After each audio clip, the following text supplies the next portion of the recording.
ሰላም ውድ አድማጮቻችን በማንቸስተር ዩናይትድ የተሰሙ አዳዲስ መረጃዎችን ይዘን ተመልሰን መጥተናል። ሩበን አሞሪም በተጫዋቾቹ ደስተኛ ያልሆነና ሲቆጣ ታይቷል። ብዙ ተጫዋቾችን በክረምት እንደሚለቁና እንደሚጠበቅ ተናግሯል። ሌላኛው የሚሆነው ማንቸስተር ዩናይትድ አሁንም የታዳጊዎቹ ምልመላ ቀጥሎበታል። ዛሬ ማንቸስተር ዩናይትድ በዝውውር መስኮቱ ላይ ከብዙ ተጫዋቾች ጋር ስሙ ተያይዞ ይገኛል። አዳም ዋርተን አንዱ ነው፣ የክሪስታል ፓላሱ። ከዛ ውጭ ደግሞ የሁጎ ኢቲኬና እንዲሁም ደግሞ ቪክተር ኦሲሜን ስማቸው ተያይዟል። ሌኒ ዩሮ አስተያየቱን ሰጥቷል ስለ እንግሊዝ ፕሪሚየር ሊግ ስላለው የአሁኑ ወቅታዊ ብቃቱ፣ ስለዛም የምናወራ ይሆናል። ማንቸስተር ዩናይትድ በቀጣይ ማክሰኞ ማለት ነው ምሽት 4 ሰዓት ላይ ኖቲንጋም ፎረስትን የሚገጥም ይሆናል። ወደ ሲቲ ግራውንድ ሄዶ ለዛ ጨዋታ ደግሞ ዝግጅትን እያደረጉና ልምምድን እየሰሩ እንዳሉ መረጃዎቹ ይጠቁማሉ።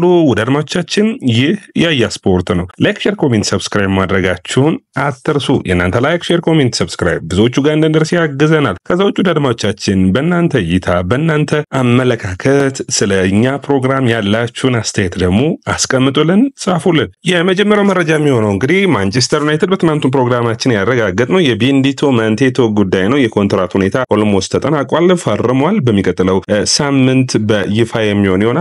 ከዛ ውጭ እንግዲህ ጄሰን ዊልኮክስ እና ሩበን አሞሪም ለሱ ኮንትራት መፈረም በጣም አስፈላጊ ሰዎች እንደነበሩ መረጃዎቹ ያሳያሉ። እንግዲህ ማንቸስተር ዩናይትድ በዚህ ብቻ ያበቃም። ሩበን አሞሪም የውድድር ዓመቱ ከመጠናቀቁ በፊት ሌሎች ተጫዋቾችንም እድል መስጠት ያስባሉ። ከነዛ ውስጥ እንግዲህ አንዱ ሞርሃውስ ነው፣ ጃክ ሞርሃውስ ጃክ ፍሌቸርን እድል የመስጠት ፍላጎት አላቸው። ማንቸስተር ዩናይትድ የታዳጊ ቡድኑ ከሊድስ ጋር ባደረገው ጨዋታ 2-0 እየተመሩ ነበር። ሴኮ ኮኔ ያስቆጠረ ፔናልቲ ማስገኘ 2-2 እንዲሆኑ ትልቅ የሆነ ድጋፉን አድርጓል። ሴኮ ኮኔም የሚጠበቅ ነው የሚሆነው ለዋናው ቡድን እድል ይሰጠዋል። ነገር ግን የጃክ ሞርሃውስ ጉዳይ በፍጥነት እድል መሰጠት ይጠበቅበታል። በባለፈው ታዳጊዎቹ ሩበን አሞሪም ማን እድል ይስጥ በሚለው ፕሮግራማችን ላይ እንዳያችሁት እንግዲህ ጃክ ሞርሃውስ 19 ዓመቱ ላይ ይገኛል። በአንድ ዓመት ከምናምን የጉልበት ጉዳት አጋጥሞት ነበር። ያንን ተከትሎ እንጂ ከኩቢ ሜኖ እኩል የዋናው ቡድን ተጫዋች ይሆናል ተብሎ የሚታሰብ ተጫዋች ነበር። በኤሪክ ቴን ሃግ በሩበን አሞሪም በጣም እምነት የሚሰጠው ነው። አሁን ማንቸስተር ዩናይትዶች ትንሽ ጊዜ የመጫወቻ ጊዜን እየሰጡ ወደ ብቃቱ እንዲመለስ እያደረጉት ነው። በጣም ምርጥ ተጫዋች ነው። ወደ ደማቻችን የአካል ብቃቱ በጣም ጥሩ ነው። እድሜው 19 ላይ የሚገኝ ነው። ስለዚህ ከሜኑ ጋር እኩል ነው ማለት ትችላላችሁ። በ10 ቁጥር ቦታ ላይ መጫወት የሚችል ተጫዋች ነው።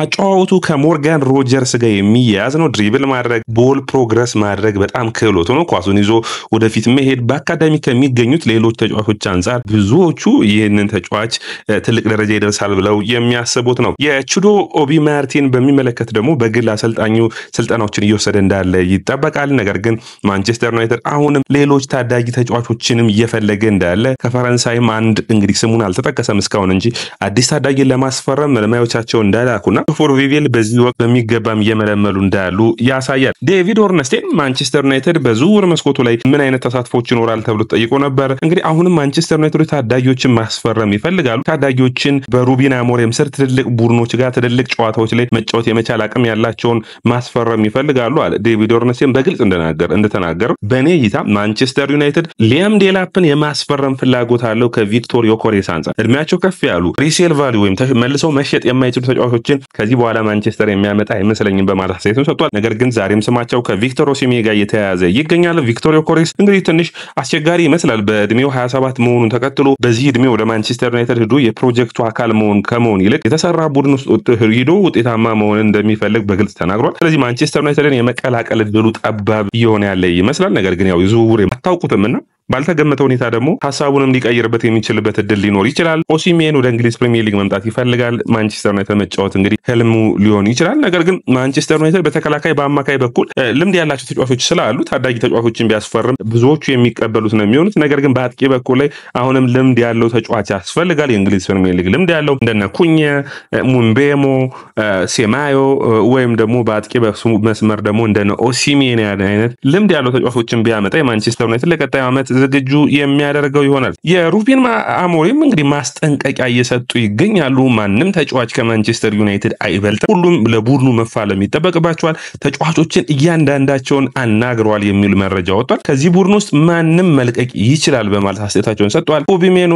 ጋርናቾ፣ ዳሎት፣ ኦናና ሁሉንም በግልጽ አናግረዋቸዋል። ከቡድኑ የሚበልጥ የለም፣ አንገታችሁን ደፍታችሁ በሚገባ ስሩ በማለት አስተያየታቸውን ሰጥተዋል። ተጫዋቾችን መልቀቅ የሚፈልግ ካለም በግልጽ መልቀቅ ይችላል በማለት አስተያየታቸውን አስተያየታቸውን ሰጥተዋል። በጣም ይህ እንግዲህ ጠንከር ያለ አስተያየት ነው። ምክንያቱም ማንቸስተር ዩናይትድ ወደ ቀድሞ ብቃቱ መመለስ ከፈለግን እኛ ጋር መሆን የሚፈልግ ተጫዋችን ብቻ ነው ቡድን ውስጥ ማስቀጠል የምንፈልገው። በሜዳ ላይ 100% በላይ የሚሰጠንን አቅም ያለው ተጫዋቾችን ብቻ ነው እዚህ ቡድን ውስጥ ማስቀረት የምንፈልገው በማለት አስተያየቱን ሰጥተዋል። እንግዲህ በአመቱ መጨረሻ ብዙ ተጫዋቾች ከማንቸስተር ዩናይትድ የመልቀቅ ዕድል ይኖራቸዋል። ኮንትራታቸውን ጨርሰው የሚለቁ አሉ። ኮንትራታቸውን ሳይጨርሱም የሚለቁ ተጫዋቾች እንደሚኖሩ የሚጠበቅ ነው የሚሆነው። እንግዲህ ማንቸስተር ዩናይትድ በዚህ ጉዳይ ላይ ጠንከር ያለ አመራሮቹ ድጋፍ እንዳለው አሞሪም ይታያል። ሰር ጂራርድ ማርክሊፍ እንደተናገሩት ከፍተኛ ደሞዝ የሚከፈላቸው ተጫዋቾች በሜዳ ላይ የሚያሳዩት ብቃት ደካማ እንደሆነ ተናግረዋል። እንግዲህ ይህ ለነም የሰማውንት ራሽፎርድና እንዲሁም ደግሞ አንቶኒ የሉም ቡድን ውስጥ ሳንቾን ጨምሮ ማለት ነው። ሌሎቹም ተጫዋቾች ጥሩ ብቃታቸውን እንዲያሳዩ የሚጠበቅ ነው የሚሆነው። ሌኒ ዩሮ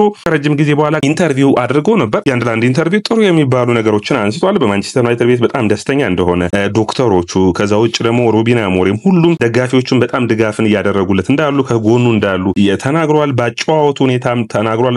የእንግሊዝ ፕሪሚየር ሊግን እየተላመደ እንዳለ ከዛ ውጭ የሩበን አሞሪም የ3-4-3 አጨዋወትን እየተላመደ እንዳለ አስተያየቱን ሰጥቷል። ከዛ ውጭ ደግሞ በእንግሊዝ ፕሪሚየር ሊግ ምን አይነት ምርጥ ብቃት አለ ብለህ ታስባለህ ተብሎ ጠይቆ ነበር። ከኳስ ጋር በጣም ጥሩ ምቾት ይሰማኛል፣ ፍጥነት አለ በማለት አስተያየቱን ሰጥቷል። ሌኒ ዩሮ የውድድር አመቱ ሲታይ በተለይ ባለፉት ጨዋታዎች ላይ ያለፉትን 4 እና 5 ጨዋታዎች ጥሩ ብቃቱን አሳይቷል። አርሰናል ላይ ጥሩ ፐርፎርማንሱን አሳይቷል በኤምሬት። ከዛ ውጭ ሊቨርፑልን በአንፊልድ በገጠሙበት ወቅት ከኑኔዝ ላይ የወረደው ታክል የሚረሳ አይደለም። ጥሩ ትውስታዎች አሉት። የሳውዛምፕተን ጨዋታ ደግሞ ደካማ ብቃት ያሳየበት መሆኑ መረሳት ሳይጠበቅበት ገና 18 አመቱ ያለ ታዳጊ ተጫዋች ነው። ስለዚህ ገና ብዙ መሻሻሎች ይጠበቃሉ።